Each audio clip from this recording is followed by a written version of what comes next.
micro número 4. Hoy trataremos el tema agresión, protesta o participación ciudadana.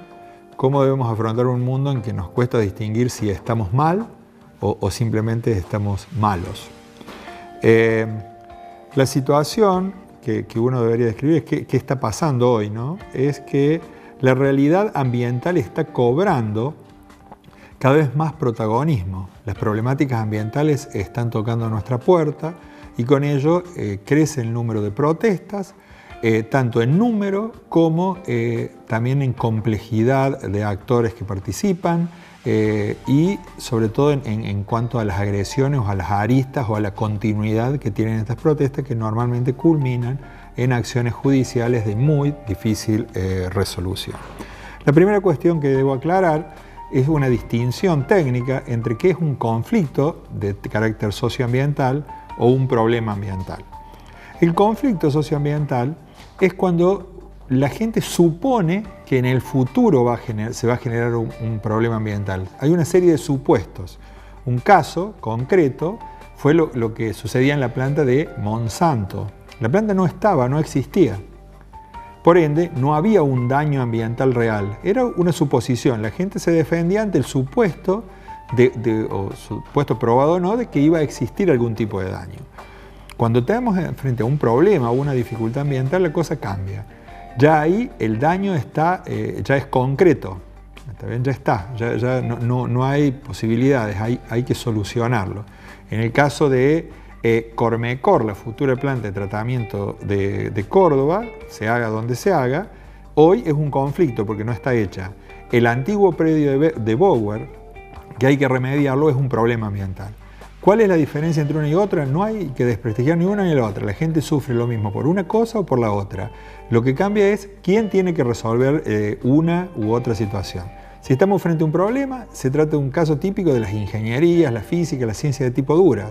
Hay que ir, hacer los estudios, los análisis de tipo tecnológicos y comprar la tecnología apropiada para resolverlo. Si estamos frente a un conflicto, la cosa cambia porque es un tema ya de las ciencias sociales y de la política y los distintos actores de la sociedad que tienen que acordar para resolver la situación. Estamos viviendo...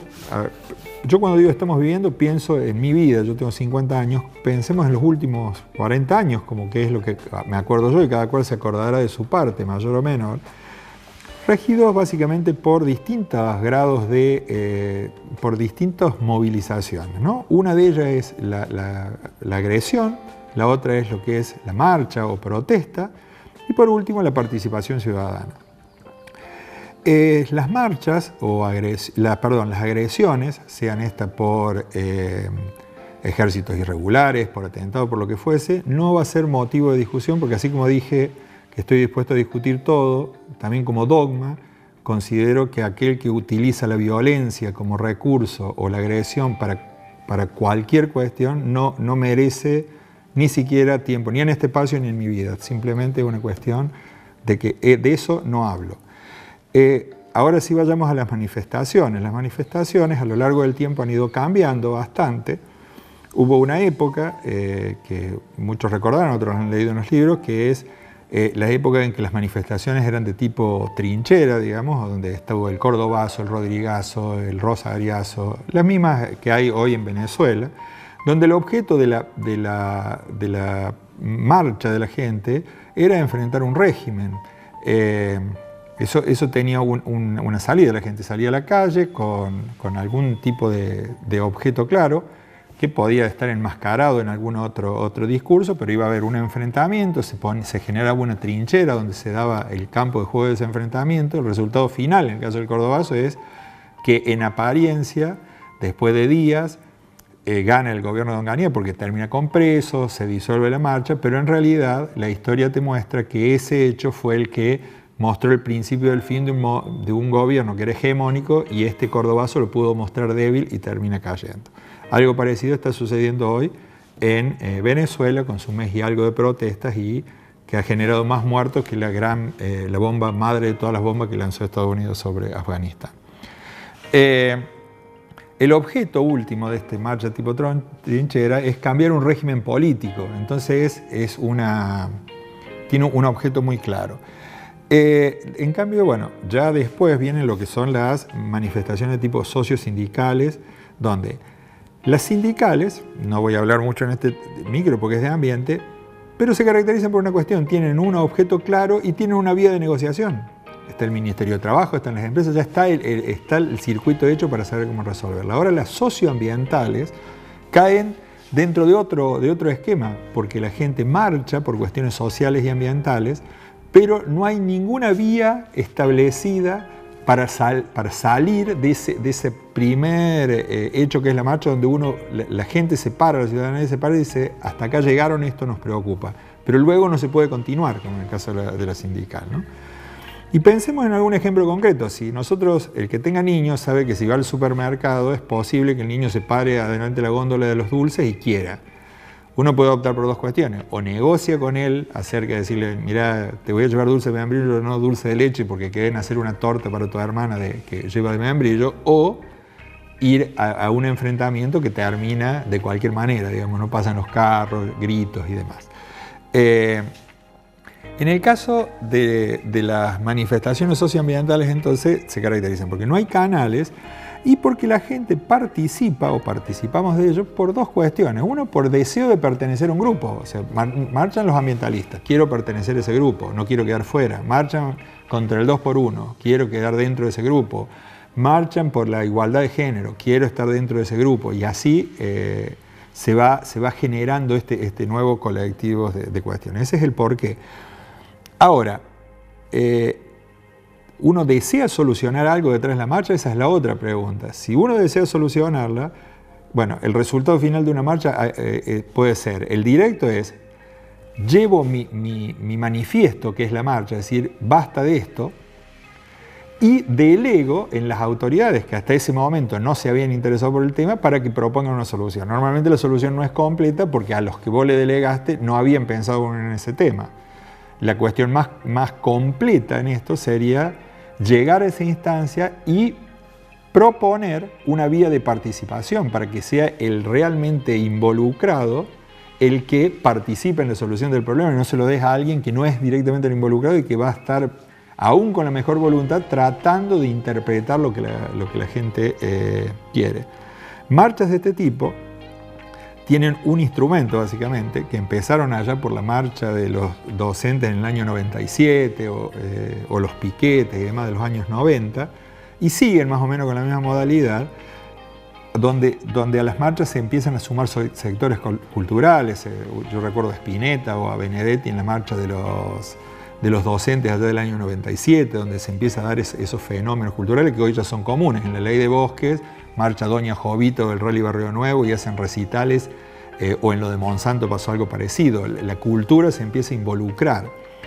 ¿Y qué se busca con esto? Bueno, la cuestión es multiplicar la magnitud de la marcha.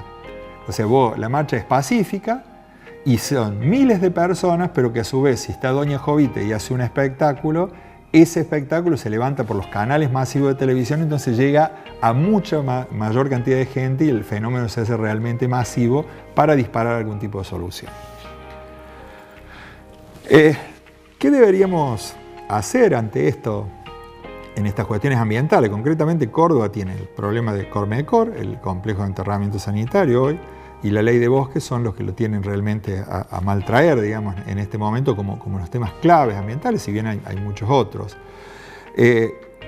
Tanto el gobierno como las empresas y los sectores ambientalistas debemos acostumbrarnos a empezar a usar esto de las transacciones. Si bien la transacción tiene en nosotros una reminiscencia bastante fea, o sea, desde el tema transaz de Charly García, cuando decías, él se cansó de hacer canciones de protesta y se vendió a Fiorucci, o sea, la transacción era como, o el transar era como venderse, o en mi época de joven, transar también era otra cosa. En realidad no tiene una reminiscencia muy linda la palabra transar, pero en realidad transacción es la posibilidad de sentarse con alguien dispuesto a ceder una parte de tus pretensiones, las partes lógicas de tus pretensiones, que el otro cede y llegar a un acuerdo entre las partes para poder seguir adelante como sociedad.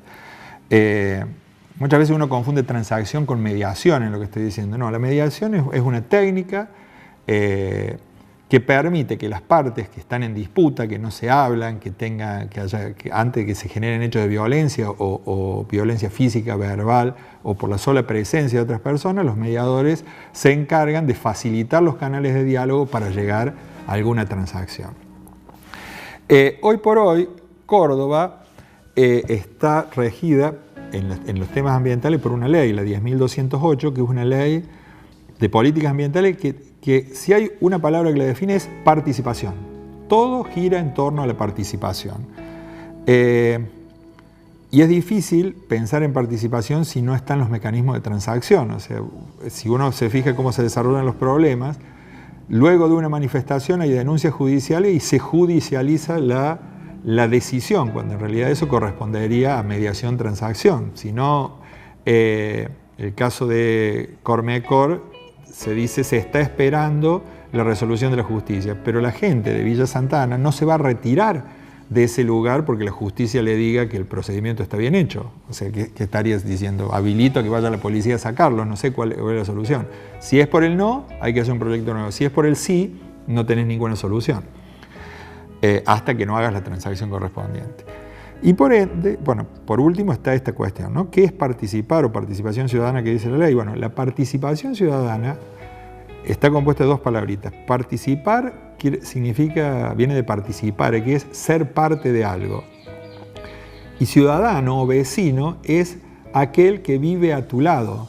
Por ende, la participación ciudadana es estar dispuesto a afrontar un proceso en el que estás dispuesto a ser parte de la solución de algo con los que viven a tu lado, digamos. Eso es el gran juego de la participación ciudadana.